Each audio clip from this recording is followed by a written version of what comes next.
Sure.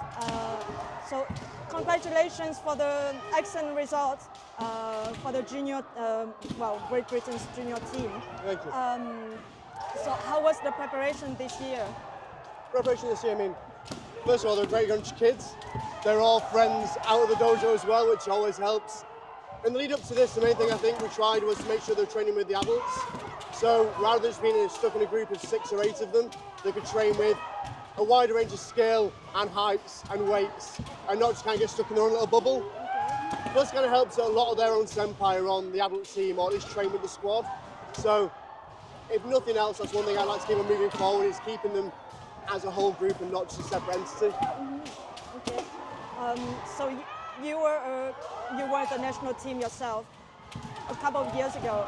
How do you feel about the evolution of Kendo in Europe in general, and especially junior Kendo? Okay, so like when I was first on the team, at best we only had like 1 junior. Mm-hmm. The fact that this year we could field all 6, and we had the potentials, and we had a pool of greater than 6. I mean, it's a cliche to say that it's always going to be the youth that's really going to be pulling us forwards, but I'm really hoping that going forward, so we can keep on having such a large team, and not only a large team, but a large selection of players.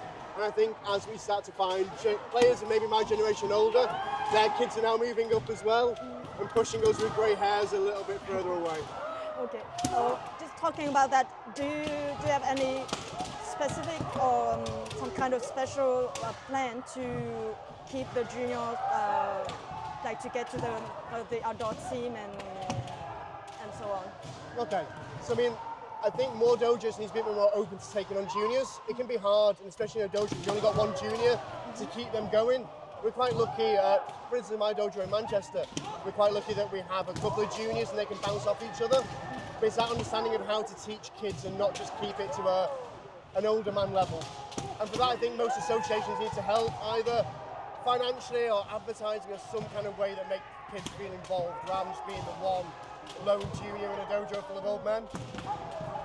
Okay, so since the last couple of EKCs, the British teams on especially doing very good. So do you have any advice for the young generation who is trying to reach this level?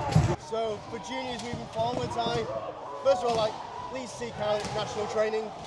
It can be a little bit daunting, it can be a bit scary, but go see the seniors. I mean, I'm always a fan of trying to get current team members or previous team members and kind of bring them along and be a big brother to them. So it's not just them rocking up at a training that might have a scary reputation. And while Kendo's quite a niche sport, there are universities that will care that you do it. And moving forward into higher education, there are sometimes bursaries for that.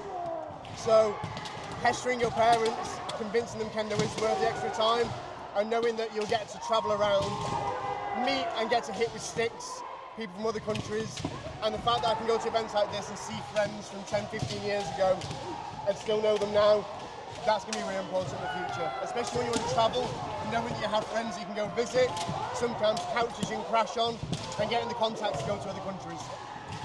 Okay, last question. You also joked, what's your favorite ice cream favorite? Ice cream favourite? Recently, orange sorbet. I'm not an ice cream person.